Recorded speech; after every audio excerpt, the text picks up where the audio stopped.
여기 계신 분들 어떻게 하면 잠을 잘 오느냐면 아침 6시에 일어나. 그래갖고 아침 기도해. 그리고 정성스럽게 이불 개고 세수, 머리도 다 드라이기 쓰지 말고 수건으로 다 말려 머리도.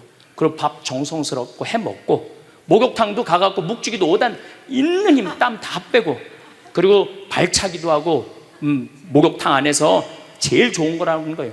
그리고 산책하고 미사 참여하고 성서 쓰고 정성스럽게 행동을 하세요. 설거지도 정성스럽게 하고. 그러면은 저녁 8시만 되면 자요. 여러분들이 하루 생활이 정성스럽지 않기 때문에 잠을 못 자는 거예요. 저는 요즘 지금 목도 지금 특강을 너무 많이 해갖고 목이 쉬었는데, 요즘 이렇게 어제도 대전 강의 갔다 와서 7시만 되니까 그러면 자는 거예요. 근데 아무것도 안 하고 그냥 가만히 움직이지 않으면요 밤에 잠이 안 오죠. 당연히 잠이 안 오죠. 그래서 정성스럽게 사는 게 중요한 거예요. 사실 우리 아버지께서 세상을 떠나셨어요. 우리 아버지는 평생 아버지 입에서 욕을 들어봤던 적이 없어요. 보통 누구 욕도 하고 정치인 욕도 하고 세상도 욕하는데 한 번도 욕하신 적이 없어요. 그리고 지금 요즘 아버지 생각을 이렇게 보면은 아버지한테 제일 놀라운 거는, 우리 아버지가 그냥 옛날에 연초제조창이라고 담배 회사 그냥 기능 공무원이셨어요. 그러니까 여유 있게 돈을 쓰실 기회가 없으셨죠. 근데 어렸을 때도 돈이 없어서 불편하다, 돈이 있었으면 좋겠다, 그런 말씀 하신 적이 없어요. 그냥 월급 봉투 딱 어머니한테 던지면은 집이 어떻게 됐든 아무 상관하지 않으시고, 당신 산에 다니시고, 정말로 신선같이 사셨어요. 근데 아버님이 올 초에 2달 고생하시고 돌아가셨어요. 40년 동안 병원 한번 안 가시다가 2달 전에 쓰러지셔서 병원에 모셨죠. 병원에 모셨는데 내가 우리 형제들한테 그랬어요. 우리 아버지 평생 자식만을 위해서 살았다. 가족만을 위해서 살았다. 오로지 정말로 사랑하는 가족을 위해서 투신하신 분이다. 우리 아버지 간병인한테 맡기지 말자. 우리가 사형제니까 우리가 모시자. 그래서 누나가 제일 위니까 누나가 이틀, 큰형 이틀, 둘째 형 이틀. 난 이제 장가 안 갔으니까 나는 하루. 그래서 우리 형제들은 전부 다 결혼하고 손자들이 전부 다 아들, 딸 이러니까 아이들이 다 돌아가면서 아버지 병간호를 했어요. 그야말로 자식들 품에서 돌아가셨죠. 자식들 품에서 돌아가셨어요.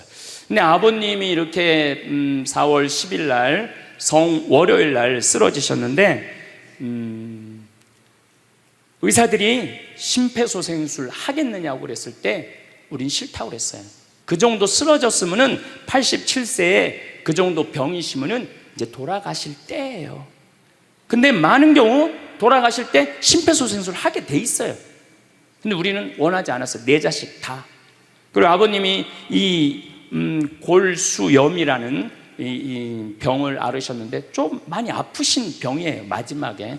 그래서 내가 아버지 원도 한도 없이 놔드렸어요. 왜 죽기 전에 아프면서 죽어야 돼? 그래서 조금만 아픈 기미만 보이면은 간호사한테 가갖고 놔달라고. 그래서 호스피스 병동에서 아플 때 진통제 놔드리는 거, 마지막 효도는 많이 놔드리는 거예요. 그래서 우리 아버지 돌아가시기 전에 원도 한도 없이 하고 가셨어요. 원도 한도 없이. 네. 그 조금의 고통을 덜어주는 게 내가 보기에는 효도라는 생각이 들더라고요.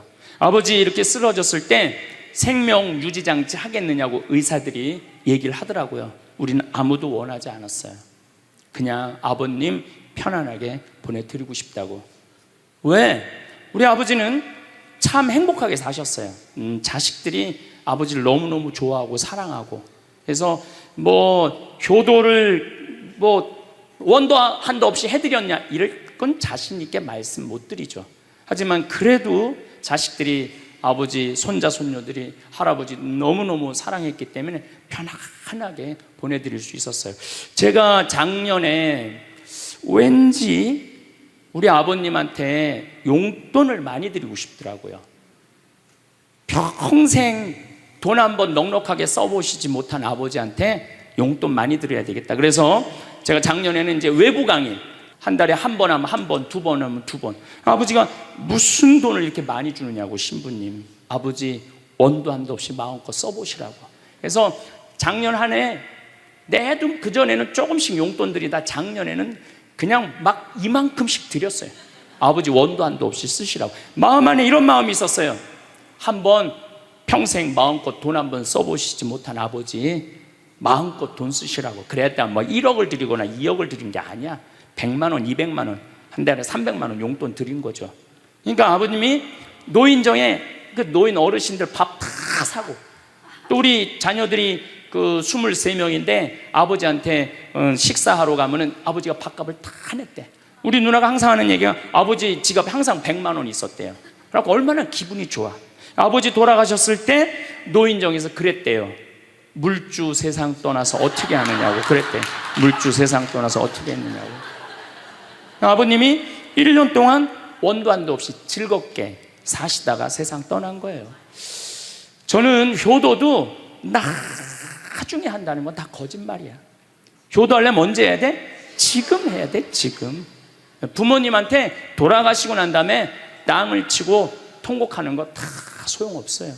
그냥 내가 지금 할 수 있을 때 최선을 다해서 효도하는 게 그게 효도라는 생각이 들더라고요. 어쨌거나 아버님은 쓰러지신 날 당신 스스로 걸어서 화장실 가셔서 아침까지, 그리고 오후 1시에 쓰러지셨어요.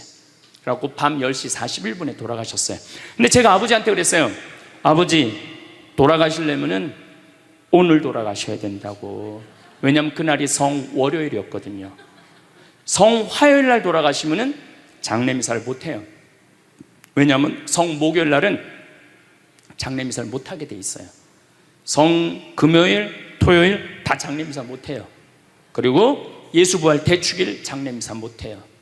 그리고 그 다음 월요일 날 장례를 해야 되는 거야. 의사 선생님은 오늘 내일 돌아가실 것 같다고 그러는데 내가 그랬어. 돌아가시려면 오늘 돌아가시라고, 내일 돌아가시지 말고. 근데 딱 10시 41분에 돌아가셨어요. 그래서 성수요일 날 아버님 장례 미사를 하는데 우리 수원교구에 주교님 4분이 다 오셨어. 얼마나 그게 영광스러워요. 주교님이 4분이나 오셨으니까. 왜냐하면 성주관이니까 주교님들이 외국에 아무도 안 나가시고 교구청에 다 계셨던 거야. 얼마나 좋아요. 주교님 4분이 다 오셔서 미사를 봉헌해 주시니 얼마나 축복된 아버지예요. 또 신부님들이 많이 오셔갖고 그 성당에 수원 정작 꽃매 성당인데 꽤 그래도 큰 성당인데 신부님들이 꽉 차갖고 젊은 신부들이 지하에서 미사를 봉헌했다는 거예요. 그것처럼 축복이 어디 있어요. 그냥 하루라도 더 살라고 용 쓰다가 화요일 날 돌아가셨으면은 7일장 하는 거예요. 7일장. 하루라도 더 살라고 용을 쓰셨으면은. 근데 우리 아버지는 정말로 살아있을 때도 나한테 행복을 주시는데 떠나실 때도 행복하게 떠나시더라고요. 여러분들도 마찬가지예요. 여러분들도 살아있을 때도 행복하게 사시고 죽을 때도 행복하게 죽으세요. 여러분들은 제일 좋은 거는 자다가 주무시다가 죽는 거예요. 그런데 갑자기 돌아가시면 자식들이 너무 힘들으니까 그저 3개월 정도 앓으시다가 돌아가시면은 자식이 이별할 시간을 주는 거예요. 자식이 이별할 시간 주는데 3개월이 넘었으면 그때부터 우리 아버지 언제 죽나. 내가 며칠 전에 들은 얘기예요. 멀쩡한 집에 딸 둘이 무당한테 가갖고 그랬대요. 우리 엄마 언제 죽느냐고. 그래서 무당이 그랬대요. 엄마가 지금 아프냐고. 안 아픈데 너무 건강한데 우리를 너무 힘들게 해갖고 언제 죽는지 너무 궁금해서 와봤다고. 이게 부모 자식지간의 일이야. 부모 자식지간의 일이야. 그러니까 여러분들은 이제 자식한테 뭘 기대서 산다는 생각 꿈도 꾸지 말고 자식한테 효도받는다는 생각하지 말고 여러분들이 알아서 미리 써놓으세요. 저도 아버님을 보내드리면서 굉장히 슬펐죠. 하지만은 우리 아버지 너무너무 열심히 사셨고 마지막에 우리 주교님들, 우리 사제들 또 수많은 교우들이 기도 속에서 저는 아버지 하늘나라로 갔다고 생각을 해요. 또 아버지는 살아생전에 고향이 경상도 함양인데 어머니가 이미 가묘를 다 해놨어, 고향에다가. 근데 아버지는 고향에 가기 싫다는 거예요. 어머니는 고향에 가고 싶고 죽으면은. 그래서 아버지는 나는 고향에 안 가. 어머니 왜 안 가냐고 그 고향에 그 좋은 산소 써놓고 맨날 두 분이 간다 안 간다 그러시더라고요. 난 그 얘기를 들을 때마다 참 웃기더라고요. 왜 웃기냐면은 갔다가 모셔다가 묻는 건 우린데 본인이 간다고 가고 안 간다고 안 가. 우리가 모시는 대로 가는 거지. 근데 작년에 아버님이 굉장히 건강하셨어요. 올해 쓰러지시기 전에. 근데 아버님 말씀이 제 귀를 울리더라고요. 그래서 우리 천주교 수원교구 안성 천주교 공원묘원에 갔어요. 가서 우리 후배 신부님한테 제일 좋은 자리를 좀 봐줘라. 딱 갔는데 정말로 산소 자리가 좋더라고요. 그냥 양지 바른데 앞에 우리 아버지가 참 파란 걸 좋아하셨는데 그 아버님 내가 산소 자리 본데 앞에 파란 골프장이 쫙 보여. 얼마나 좋은지. 그래갖고 아무도 몰래, 우리 가족 아무도 몰래 내가 예약을 해놨어요. 그리고 아버님 돌아가셨을 때 안성 천주교 공원묘 모셨죠. 아버님이 왜 고향에 가기 싫어하셨느냐면은 우리 큰할아버지, 둘째 할아버지가, 셋째 할아버지까지 있었는데 큰할아버지가 딸만 6을 낳았어요. 둘째 할아버지는 아들을 3을 낳았는데 둘째 할아버지 첫째 아들이 우리 아버지야. 근데 1930년, 우리 아버지가 30년생이시니까 87세니까 그때는요 장손집에 아들이 없으면 8살 이전에 큰아버지 집에 가서 양자로 자라야 돼. 아버지는 그랬던 거예요. 그래서 친어머니 아버지 밑에서 못 자라셨어. 그래 고향이 싫은 거야. 그래서 난 고향에 안 간다고. 근데 제 생각에는 그 아버님의 마음을 헤아려 주는 게 난 예의라는 생각이 들더라고요. 그래서 아버님 원하는 대로 안성에 모셨는데 얼마나 좋은지 몰라요. 어제도 갔다 왔어요. 그냥 오며 가며 가는 길에, 강의 가는 길에 한번 가서 뵙고, 우리 아버님 마지막까지 담배를 피셨어요. 그것 때문에 돌아가신 거지만은, 그래갖고 어제도 담배 한 대 탁 물려드렸어요. 피시라고. 갈 때마다 담배를 한 대씩 물려드리세요. 무슨 얘기냐면 부모하고 자식은 살아서도 좋고 죽어서도 좋아야 돼. 그런데 부모님이 10년 동안 치매 걸려갖고 지겨워. 부모님 찾아오지도 않았어. 그래갖고 부모님이 돌아가셨어. 그럼 자식이 땅을 치고 불효한 것에 대해서 울면서 통곡해.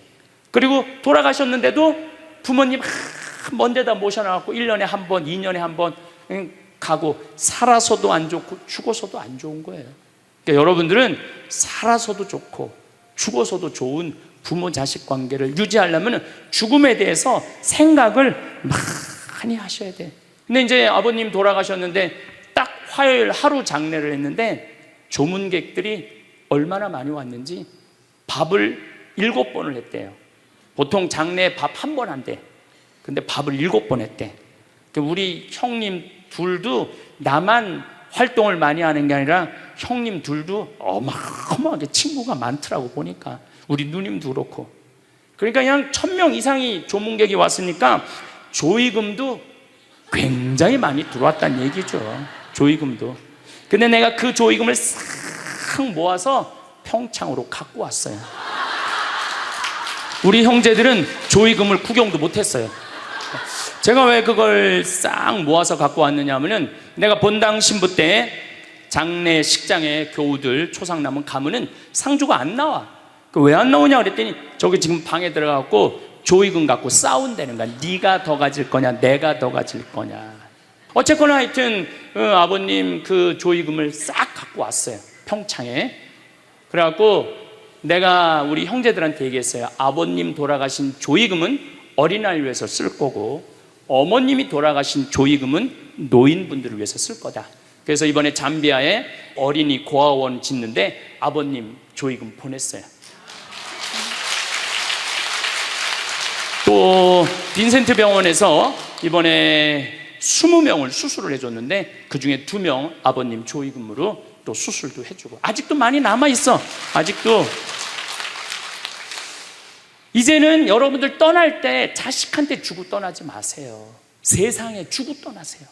어떤 세상에? 어렵고 힘들고 고통받는 사람들한테 주고 떠나세요. 그리고 미국이나 유럽은 보통 할머니들이 다 나 조의금 어디다 보내라, 어느 수도원에 보내라, 어느 고아원에 보내라, 어느 장애시설에 보내라, 다 그런 데는 거예요. 그래서 하여튼 우리 형제들은 조의금 구경도 못했어. 대신 내가 우리 형제들한테 보내준 선물이 있어요. 조의금 명단은 다 보내줬어. 타이프 쳐갖고. 갚아야 될 거 아니야. 갚아야 될 거 아니야. 그 엘리자베스 퀴를러 로스라는 호스피스, 유명한 시카고 대학의 호스피스 박사가 있어요. 이분은 2,500명 죽었다 살아난 사람들, 죽었다 살아난 사람들 여러분들 많은 거 아시죠? 왜 죽었다 살아난 사람들이 많아요? 심폐소생술 때문에. 의술이 좋아갖고 죽었다 다시 살아난 사람들 2,500명을 조사를 해봤어. 근데 죽었다 살아난 사람들의 경험, 하늘나라에 대한 경험을 얘기를 들어보니까 너무 평온하고 너무 행복하다는 거예요. 그리고 죽으면은 바로 몸에 빠져나가서 자기를 본대요. 자기를. 그래갖고 여러분들 죽은 사람들 그 주위에서 이 친지들이 하는 말이 다 들린대. 그 몇 분 동안, 하늘나라 올라가기 전에 몇 분 동안은. 그러니까 절대 죽은 사람한테 그렇게 살더니 참 잘 죽었다 그런 소리 하면 안 된다는 거예요. 끝까지 좋은 소리를 해야 된다는 거예요. 사랑한다, 고맙다, 하느님 품으로 가라, 예수님 마리아 요셉한테 가라, 정말로 기도해 줄 테니까, 이렇게 말해야지. 그렇게 우리를 괴롭히더니 이렇게 죽는다고 정말로 지옥에 갈 사람이라고 이렇게 말하면은 다 영원히 듣는다는 거예요. 그리고 죽었다 살아난 사람들의 아주 기가 막힌 얘기는 안 못 보는 사람은 죽으면 다 보인다는 거예요. 눈이 다 보인다는 거예요. 그게 그냥 하는 게 아니라 다시 살아 돌아와서 아무것도 못 봐. 근데 의사가 무슨 반지를 어떻게 꼈고 이 병원이 어떻게 생겼고 누가 어느 자리에 있습니까? 다 아는 거야. 죽었다가 죽으면은 눈이 보이는 거야. 다리 없는 사람은 다리가, 자기 다리가 있다는 거예요. 듣지 못하는 사람은 듣고, 아픈 사람은 아픈 부위가 다 없어진다는 거야. 그러니까 여러분들 지금 살아있으면서 뭐 몸에 허리도, 아까 할아버지 한 분 안수해달라고 그래갖고 허리가 막 이렇게 구부러진 사람 죽으면 딱 펴진다는 얘기예요. 그러니까 완전히 사도 바오로의 말씀처럼 새로운 모습으로 변하는 거야. 죽으면 끝이 아니야. 하느님께로 가는 여행의 시작이에요. 그러니까 죽는 거를 막 그냥 밀어내시지 마세요. 한 70년, 80년 살았으면 살 만큼 살지 않았어? 그렇죠? 뭐하러 200년을 살아? 뭐하러 300년을 살아? 또 200년, 300년 사는 것도 좋아요. 그런데 정말로 감동 속에서, 행복 속에서, 사랑 속에서 200년, 300년을 살면 좋지. 근데 여러분들 한 200살 되면 여러분들하고 놀아줄 사람이 몇 명이나 될 것 같아? 200살 단 사람하고. 그 외로움 속에서 사는 거예요. 그래서 자연의 순리를 따르고 사는 게 가장 좋은 거예요. 자연의 순리를. 그래서 사는 만큼 살다가 떠날 때 이제 누구한테 간다고 생각하면 돼? 하느님 아버지한테로 간다고 생각하면 돼. 그래서 죽는 게 결코 나쁜 게 아니에요. 되게 죽은 사람들의 경험을 들어보면은, 내가 이 퀴블러 로스라는 이분 책을 요즘 계속 읽고 있는데, 기가 막힌 거는 딸이 죽었어. 근데 다시 살아났어. 근데 이 딸이 아빠 엄마한테 얘기하는 거. 엄마, 아빠, 내가 죽었는데 오빠가 나를 너무 행복하게 기다리고 있어. 그래서 그 오빠랑 놀았는데 너무너무 행복했어. 근데 이 엄마 아빠는 너무너무 놀란 거예요. 왜 놀랬느냐 하면은 이 아이가 태어나기 전에 오빠가 죽어갖고 단 한 번도 오빠 얘기를 한 적이 없거든. 근데 죽어서 그 오빠가 기다리고 있는 거예요. 그러니까 이 기가 막힌 노릇 아니에요. 또 이런 경우도 있었다고 그래요. 어떤 경우가 있었느냐 하면은 교통사고가 났어. 여동생, 오빠, 아빠가 했는데 오빠하고 아빠는 죽은 거야. 이 여동생은 다 기절한 상태에서 죽었는지 안 죽었는지 확인할 길이 없잖아요. 근데 다시 죽었다고 생각하고 병원에 가서 살아났어. 근데 이 여동생이 엄마 너무 슬퍼하지 마. 하늘나라에서 오빠하고 아빠가 날 기다리고 있어. 너무 행복해. 근데 얘는 오빠하고 아빠가 죽었는지 모르는 상태에 혼수 상태인데 그걸 아는 거예요. 근데 여기 특징 중에 하나는 죽어서는 살아있는 사람은 절대 못 본대요. 죽은 사람만 본다는 거예요. 죽은 사람만 하늘나라에서 본다는 거예요.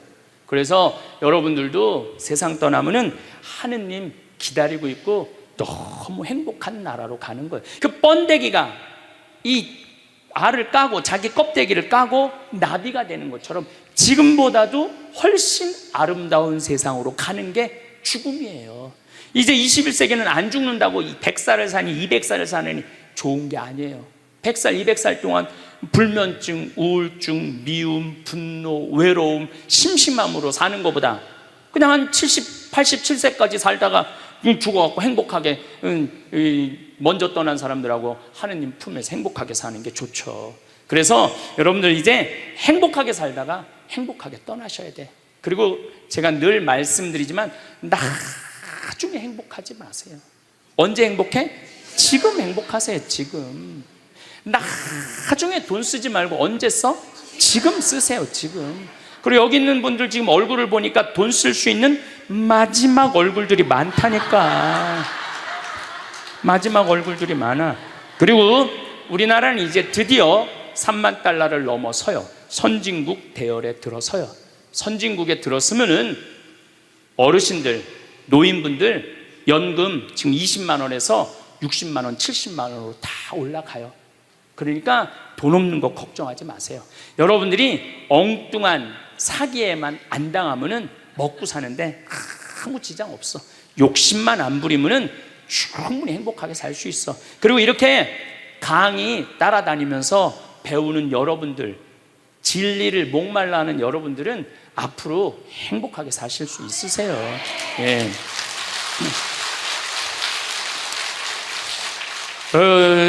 인생의 주인공은 나야. 내 자식이 아니고 내 남편이 아니고 내 아내가 아니야.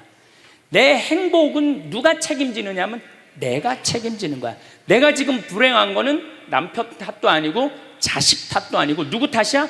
내 탓이야. 왜? 나를 위해서 쓰는 법을 배운 적이 없어. 나를 위해서. 버는 법은 배웠는데 쓰는 법을 배운 적이 없어. 본인들을 위해서 쓰세요. 자, 1960년대, 70년대는 열심히 살아야 돼. 너 정말로 아끼고 살아야 돼. 가난했을 때 얘기예요. 이제 3만 달러가 넘었을 때는 이제는 재밌게 살고 행복하게 살고 의미 있게 살고 나누고 살아야 돼. 언어가 이제는 바뀌어야 돼. 여러분들, 저는 우리 지금 대한민국이 이 변화, 제가 변화의 도전이라는 주제로 강의를 하지만 이 변화되는 세상에 생각을 바꿔야 돼요. 이제 지금 기업의 0.3%가 우리나라 총이익의 50%를 갖고 있대요. 그러면 그 0.3% 되는 대기업가들이 다 가난한 사람을 위해서, 나라를 위해서 세금을 내놔야 돼요. 이 시대는 이제 로봇가 자리 다 뺏어가고 사이버 인간이 다 뺏어가고 우리는 어떻게 살아, 인간은? 그래서 이 정치가 중요한 거예요. 21세기는. 제가 지금 변화의 도전이라는 주제로 강의를 하고 있습니다. 지금은 4차 산업혁명 시대에 들어서고 있다고 그래요. 4차 산업이라는 건 뭐냐면은 인공지능, 로봇, DNA 조작, 이런 완전히 새로운 세상이 펼쳐지고 있죠. 지금 1940년도에 태어나신 분들, 1940년대 40년에서 49년 사이에 태어나신 분들 손 들어 보세요. 이분들이 제일 복잡한 세상 속에서 살아가는 거예요. 이게 너무 세상이 변하는 걸 다 노리고 살아가는 분들이 지금 1940년서부터 50년, 1950년, 60년에 태어난 분들이 2차 산업, 3차 산업, 심지어 4차 산업 시대까지 살고 있는 거예요. 1941년에 미국하고 일본하고 한 전쟁, 그 태평양 전쟁 속에서 태어나갖고 고생이란 고생한 다음 분들이 지금 70대예요. 그 전쟁 끝나고 좀 나은 줄 알았더니 6.25가 또 터졌네. 그래갖고 또 피난 가고 또 일사후퇴 겪으면서 고통 겪고, 전쟁 끝나고 난 다음에는 우리나라가 아프리카에 있는 웬만한 나라들보다 못 살았어요. 아프리카에 있는 웬만한 나라보다 못 살았어. 전쟁 끝나고 난 다음에 정말로 허리띠 졸라 매가면서 잘 살아보자고, 우리도 한번 잘 살아보자고. 그래갖고 너무 가난한 나라에서 올해 우리가 3만 달러를 넘었을 거라고 그래요. 3만 달러를 넘었으면은 드디어 선진국에 들어서는 거예요. 가장 가난한 나라에서 선진국까지 변화를 여러분들은 경험하고 계신 거예요. 그러니까 여러분들은 너무나 혼란스러운 세상 속에서 이날 이때까지 헤쳐나오고 계신 거예요. 근데 문제는 이제 2020년부터 펼쳐질 4차 산업 시대, 이것까지 살아야 되니까 얼마나 복잡해. 이것까지 살아야 되니까 그냥 중간에 살다가 죽으면은 이 꼴 저 꼴 안 보고 그냥 좋은데, 아니 안 죽으면서 지금 70대 후반 되신 분들 앞으로 보통 20년 정도 더 사실 거예요. 70년대 후반 되신 분들. 근데 60대 되신 분들은 120살까지 거의 살 거예요. 지금 60대 되신 분들은. 그리고 60대들은 200살까지 살 거예요. 200살까지.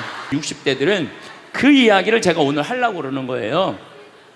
자, 제가 한 10년 전에 평화방송에 이런 강의를 했었어요.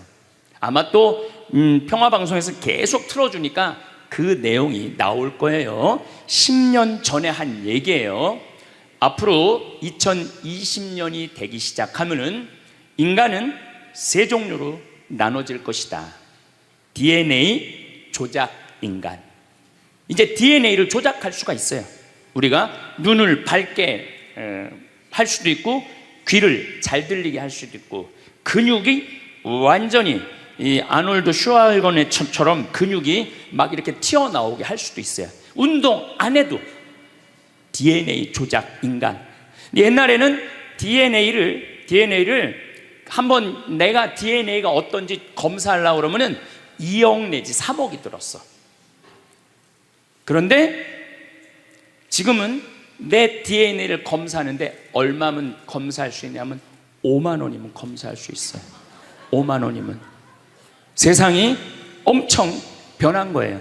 그래서 이제는 지금 태어나는 아이들은 이제 아파서 병원 가는 일은 거의 없을 거예요. 미리 병원에서 전화를 해요. 그러니까 안젤리나 졸리라는 미국의 영화 배우가 있어요. 2010년에 유방을 잘랐어요. 왜냐하면 DNA 검사를 해보니까 언니도 그렇고 엄마도 그렇고 본인도 걸릴 확률이 있는 거예요. 그러니까 미리 병을 예방을 하는 시대가 오는 거예요. 그게 DNA 조작 인간이에요. 근데 우리 교회는 그런 걸 절대 허락하지 않죠.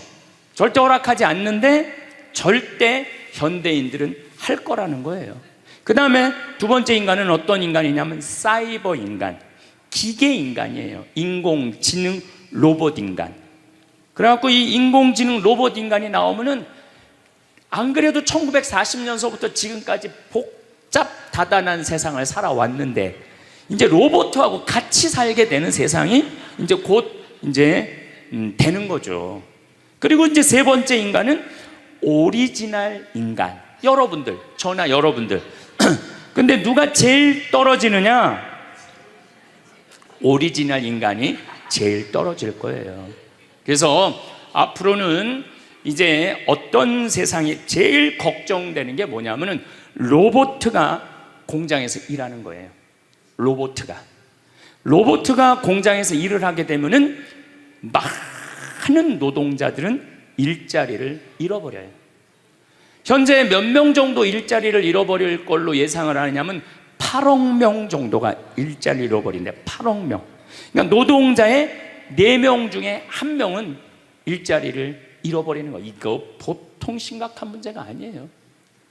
그래서 이제 웬만한 사람들은 공장에서 일할 수가 없어. 누가 다 일을 해? 로봇가 다 하니까. 그리고 요즘 그 조그만 회사 사장들 말을 들어보면은 요즘 뭐 노동자들 옛날에는 죽으라고 일했는데 아침에 잠깐 나가서 커피 마신다고 와서 커피 한 잔 마시고, 또 잠깐 나가서 좀 일하는 척하고 들어와서 밥 먹는다고 그러고, 또 조금 나가서 뭐, 그러니까 돈 주고 일을 시킬 수가 없다는 거예요. 그러니까 만약에 로봇가 일을 하면은 사람을 시키겠느냐? 로봇을 시키겠느냐? 당연히 로봇을 시키는 거죠. 그러니까 점점 사람이 일자리를 빼앗길 것이라는 거예요. 로봇을 쓰는 사장들은 돈을 어마어마하게 벌고, 그런 자본이라든지 그런 능력이 없는 사람들은 무지무지하게 가난하게 사는 거예요. 이제 앞으로 여러분들이 5년 후, 10년 후에 볼 세상이 그렇다는 거예요. 그래서 요즘 세계적으로는 어떤 정치적인 시도를 하느냐면은, 그럼 일자리 없는 사람들은 먹고 살아야 될 거 아니야, 사람인데. 그래서 로봇한테 세금을 매기는 거예요. 그래갖고 로봇가 만약에 일을 하면은 저 로봇한테 100만 원 세금을 매기는 거야, 그 로봇한테. 그래갖고 그 100만 원을 누구한테 줘? 일 못하는 사람한테 주는 거예요. 그게 기초생활 수급이라는 거예요. 기초생활 수급. 그러니까 기초생활 수급을 이제는 뭐 10만 명, 100만 명이 받는 게 아니라 8억 명, 10억 명이 받는 세상. 그러니까 이제 앞으로 미래에 펼쳐질 세상은 지금 생각하는 거라고 너무 다른 세상이 되는 거예요. 두 번째는 어떤 세상이 오느냐면 로봇하고 공존하는 세상.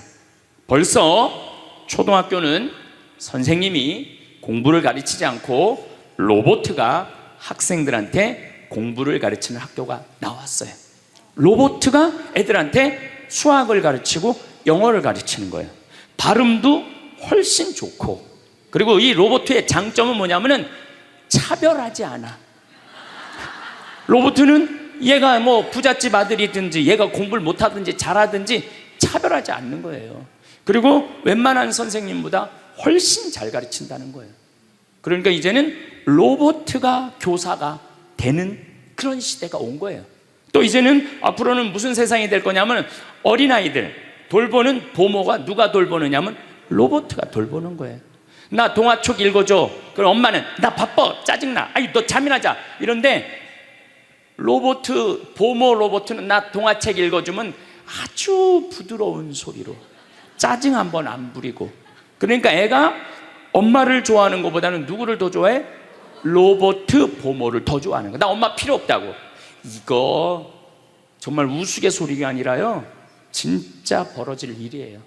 또 이제 로봇은 아내가 중풍이 걸렸어. 그래서 움직이질 못해. 그럼 누가 병간호를 운동을 도와주느냐면 로봇가 도와줘요.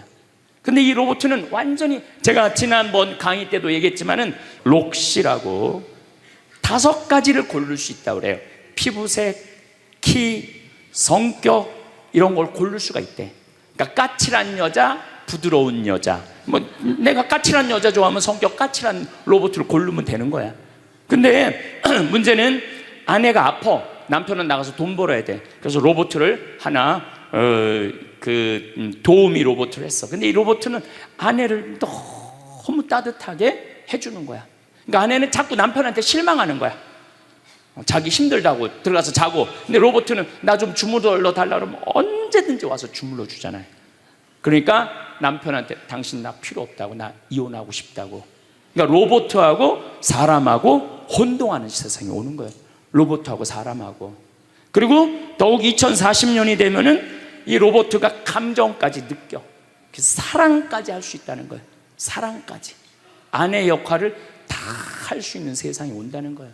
저 신부님 너무 앞서 나가는 거 아니야. 앞서 나가는 거 아니에요.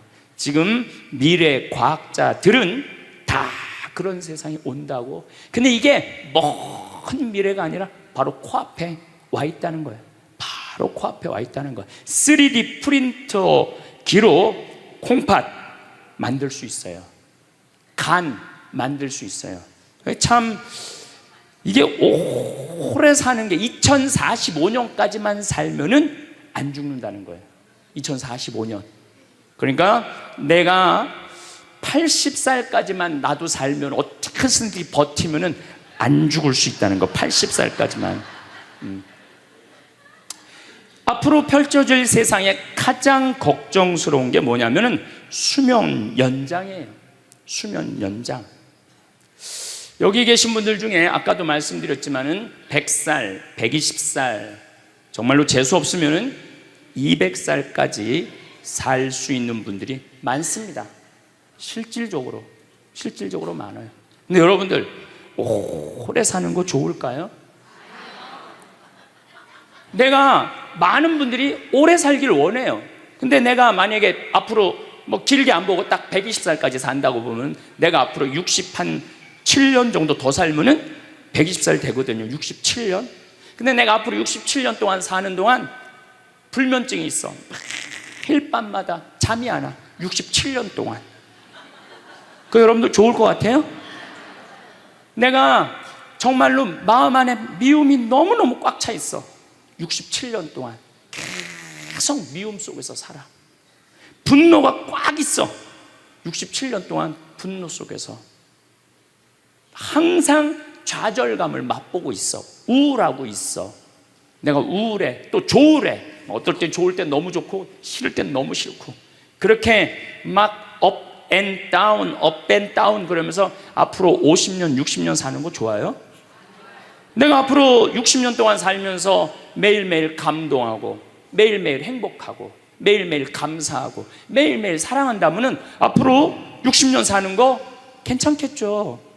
그런데 60년 내내 잠도 못 자고 미움 속에서 자식들 원망 속에서 외로움 속에서 배신 속에서 불행 속에서 오래 사는 거 좋아요?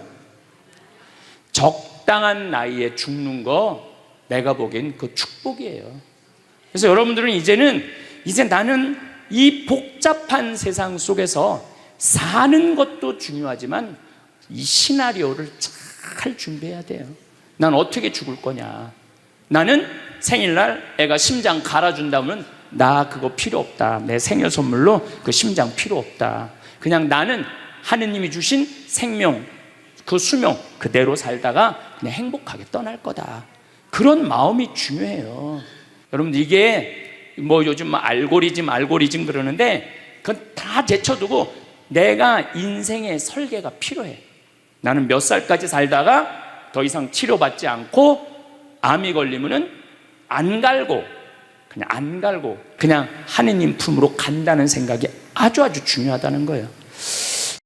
어떤 날은 무겁고 어떤 날은 허전하고 어떤 날은 그저 시간이 흘러가도록 내버려 두었던 날도 있었을 겁니다. 기쁨으로 가득했던 날도 있었겠지만 아무 이유 없이 눈물이 나던 날도 있었을 것이고 아무것도 하지 못한 채 하루가 저물어 버린 날도 분명 있었을 겁니다. 그러나 그 모든 날들이 모여 지금 이 자리를 만들었다는 것, 그것만으로도 이미 충분히 의미 있는 일입니다. 완벽하지 않아도 후회스러운 순간이 섞여 있어도 그 모든 것이 여러분이라는 사람의 일부이고 지금 이 자리에 여러분을 이루고 있는 이야기들입니다. 우리는 오랫동안 더 나은 때를 기다리며 살아왔습니다.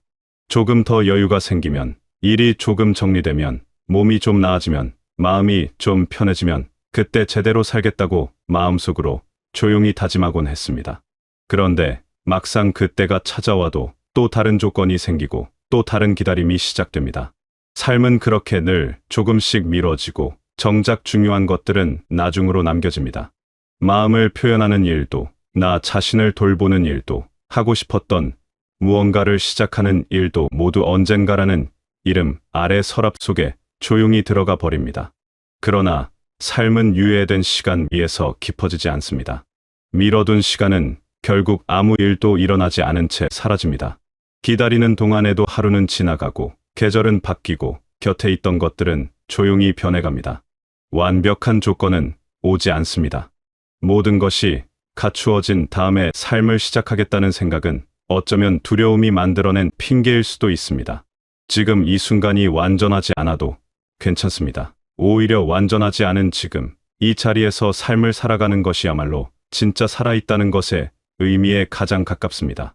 지금 이 순간이야말로 우리에게 주어진 가장 확실한 시간입니다. 내일은 아직 오지 않았고 어제는 이미 지나갔습니다. 손에 쥘 수 있는 것은 오직 지금뿐입니다. 그 단순한 진실을 머리로는 알면서도 마음으로 받아들이는 데는 참 오랜 시간이 걸립니다. 아마도 그것은 우리가 현재보다 미래를 더 믿고 싶었기 때문일지도 모릅니다. 지금보다 나중이 더 나을 것이라는 희망으로 버텨온 시간들이 있었으니까요. 그 희망이 나쁜 것은 아닙니다. 그러나 희망이 지금을 외면하는 이유가 되어서는 안 됩니다. 지금을 소홀히 하면서 더 나은 미래를 꿈꾸는 것은 뿌리를 돌보지 않으면서 꽃이 피기를 바라는 것과 같습니다. 지금이라는 순간을 온전히 살아내는 것, 그것이 더 나은 내일을 만드는 가장 확실한 방법입니다.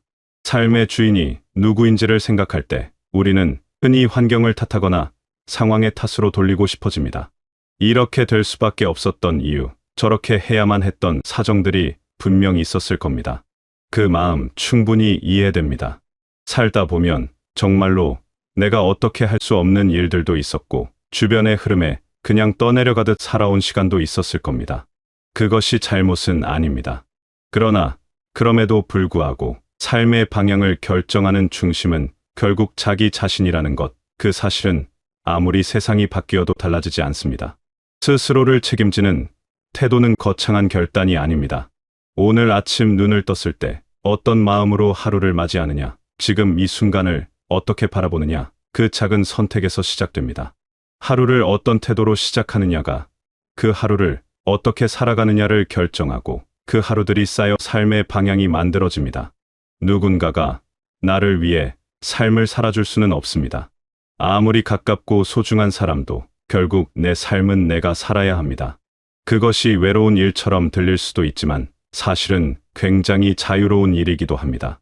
내 삶의 주인이 나라는 것은 누구도 내 삶을 빼앗아 갈 수 없다는 의미이기도 하니까요. 내가 오늘을 어떻게 살아가느냐는 오직 나만이 결정할 수 있습니다. 그 권한이 온전히 나에게 있다는 것은 생각할수록 참으로 묵직하고도 소중한 일입니다. 자신을 위한 시간을 갖는 것에 대해 우리는 오랫동안 불편함을 느껴왔습니다. 나를 위해 무언가를 한다는 것이 어쩐지 이기적으로 느껴지고 미안한 마음이 앞섭니다.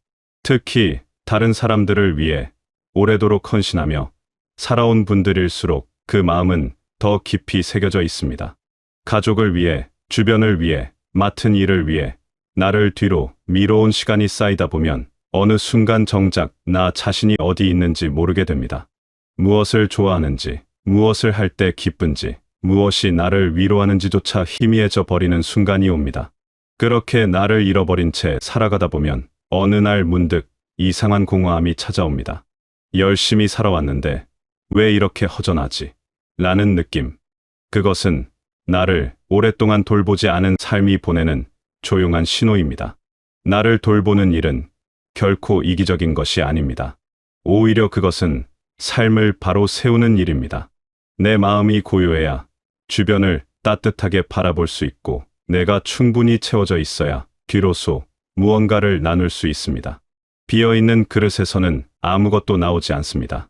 지쳐있는 사람은 결국 주변에게도 지침을 전달하게 됩니다. 반대로 자신을 잘 돌보는 사람은 자연스럽게 주변에도 온기를 나눌 수 있습니다. 자신을 돌보는 시간은 결국 모든 관계를 더 단단하고 따뜻하게 만들어주는 바탕이 됩니다. 그러니 나를 위한 시간을 갖는 것을 미안해하지 않아도 됩니다.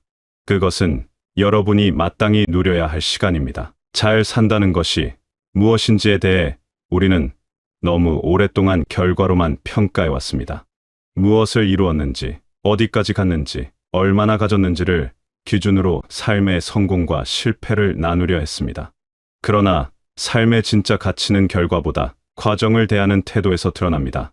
오늘 하루를 얼마나 성실하게 맞이했는지, 지금 이 순간을 얼마나 진심으로 살아냈는지, 그 작은 태도들이 쌓여 삶의 깊이를 만들어갑니다.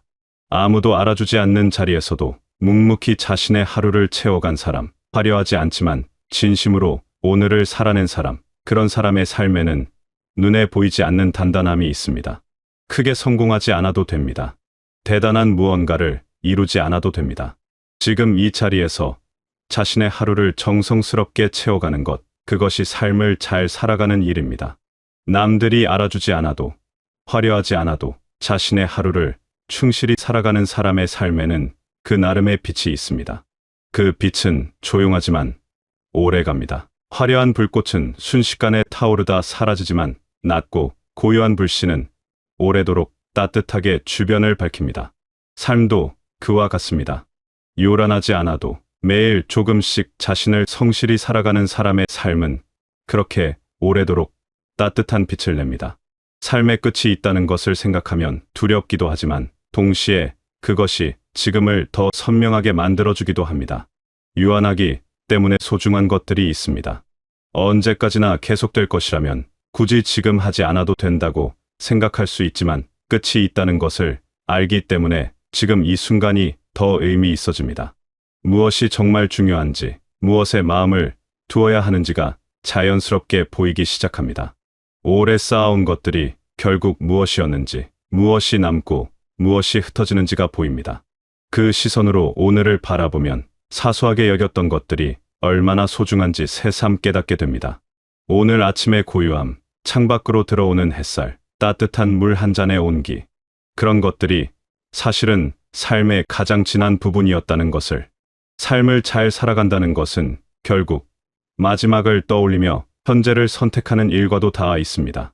나중에 돌아보았을 때 후회하지 않을 선택을 지금 하는 것, 그것이 삶을 깊이 있게 살아가는 방식입니다. 그 선택이 항상 거창할 필요는 없습니다. 오늘 누군가에게 따뜻한 말 한마디를 건네는 것, 오늘 자신을 위해 잠깐 쉬는 것, 오늘 하늘을 한번 올려다보는 것, 오늘 마음속에 담아두었던 고마움을 꺼내 표현하는 것, 그런 작은 선택들이 모여 삶을 만들어갑니다. 그리고 그런 선택들을 꾸준히 해온 삶은 돌아볼 때 따뜻합니다. 불필요한 것들을 내려놓는 일도 삶을 가볍게 만드는 중요한 태도입니다. 우리는 너무 많은 것을 붙잡으려 합니다. 지나간 일에 대한 후회, 이루지 못한 것에 대한 아쉬움, 앞으로 어떻게 될지 모른다는 불안, 언젠가 상처를 주었던 누군가에 대한 묵은 감정들. 그것들을 모두 안고 가려 하면 걸음이 무거워집니다. 마음이 이미 가득 차 있으면 새로운 것이 들어올 자리가 없습니다. 더 많이 주는 것이 삶을 풍요롭게 만드는 것이 아니라 오히려 필요하지 않은 것들을 덜어내는 데서 마음의 여백이 생깁니다. 그 여백이 생길 때 비로소 주변이 보입니다. 지나치던 것들이 눈에 들어오고 느끼지 못했던 것들이 마음에 와 닿습니다. 바람이 얼마나 부드러운지, 햇살이 얼마나 따뜻한지, 곁에 있는 사람이 얼마나 소중한지. 내려놓음은 포기가 아닙니다. 더 넓게, 더 깊이 살아가기 위한 준비입니다. 손을 가득 채우고 있으면 새로운 것을 잡을 수가 없습니다. 손을 비워야 비로소 더 소중한 것을 받을 수 있습니다. 삶도 마찬가지입니다. 마음을 가득 채우고 있는 무거운 것들을 조금씩 내려놓을 때 비로소 지금 이 순간의 소중함이 선명하게 들어오기 시작합니다. 나눔에 대해서도 이야기하지 않을 수 없습니다. 자신에게만 머무는 삶은 어느 순간 쉽게 지쳐갑니다. 무언가가 흐르지 않고 고여 있으면 결국 탁해지듯이 삶도 나누지 않으면 점점 무거워집니다. 나눔은 거창한 것이 아닙니다. 따뜻한 눈빛, 먼저 건네는 인사, 상대의 이야기를 귀 기울여 듣는 것, 힘들어 보이는 사람 곁에 조용히 앉아 있어 주는 것, 그것만으로도 충분합니다. 그런 태도는 삶을 자연스럽게 확장시키고 혼자서는 느낄 수 없었던 온기를 만들어냅니다. 나눔이란 어떤 특별한 행동이 아니라 삶을 대하는 방향 그 자체입니다. 내가 가진 것을 조금 흘려보내는 삶, 그 흐름 속에서 삶은 더 풍요로워집니다. 시간이 흐른 뒤에도 오래 남는 것들을 생각해보면 그것은 대부분 크고 특별한 사건들이 아닙니다. 오히려 소소하지만 반복된 태도들, 순간순간 쌓인 진심들입니다. 누군가 힘들 때 옆에 있어 주었던 것, 아무 말 없이 함께 앉아 있었던 것, 작은 것에도 감사했던 마음들, 아무도 보지 않는 자리에서도 자신의 자리를 지켜온 것들. 그런 것들이 삶의 진짜 밀도를 만들어갑니다. 삶의 깊이는 특별한 날의 기억이 아니라 평범한 날들을 어떻게 채워왔느냐에서 만들어집니다. 우리가 살면서 남기게 되는 것들은 결국 그런 것들입니다. 얼마나 가졌느냐보다 어떻게 대했느냐, 얼마나 높이 올라갔느냐보다 얼마나 진심을 다했느냐. 그 작고 꾸준한 선택들이 쌓여 삶의 색깔을 만들고 그 색깔이 결국 여러분이라는 사람을 이루게 됩니다. 화려한 한순간보다 진심이 담긴 수많은 평범한 날들이 삶을 더 아름답게 만듭니다. 그리고 그 아름다움은 스스로만 느끼는 것이 아닙니다. 여러분의 삶을 곁에서 바라보아 온 사람들의 마음속에도 고스란히 새겨져 있습니다. 삶은 결국 지금 무엇을 선택하느냐의 연속입니다. 멀리 있는 미래를 설계하는 것보다 오늘을 어떻게 채우는지가 더 중요합니다. 오늘 하루를 어떤 마음으로 시작했는지, 누구에게 어떤 말을 건넸는지, 어떤 것에 감사했는지, 무엇을 내려놓기로 했는지, 그 작은 선택들이 모여 하루가 되고 하루들이 모여 삶이 됩니다. 지금을 충실히 살아가는 사람만이 자신의 삶을 온전히 완성해 갑니다. 완성이란 어떤 웅장한 결말이 아닙니다. 오늘도 이렇게 살아있고 오늘도 이렇게 하루를 채워가고 있다는 것, 그 자체가 삶의 완성입니다. 여러분은 이미 충분히 많은 것을 살아오셨습니다. 흔들리면서도 다시 일어섰고 무너질 것 같으면서도 버텨오셨습니다. 남들에게 말하지 못한 고단함도 있었을 것이고 혼자 삼킨 눈물도 있었을 겁니다. 기대했던 것이 이루어지지 않았던 날도 있었고 최선을 다했는데도 결과가 따라주지 않았던 날도 있었을 겁니다. 그 모든 날들이 결코 작지 않습니다. 지나온 하루하루가 선택하고 감당해온 모든 순간들이 지금 여러분이라는 사람을 만들어 왔습니다. 그러니 지금 이 자리에 여러분을 조금 더 따뜻하게 바라봐 주셨으면 합니다. 잘 해내지 못했다고 느끼는 날도, 아무것도 하지 못한 것 같은 날도 그 날을 살아낸 것만으로 충분합니다. 그것만으로도 여러분은 이미 충분히 잘하고 계십니다. 오늘도 이렇게 하루를 살아가고 계신 여러분이 앞으로의 날들도 조용하고 따뜻하게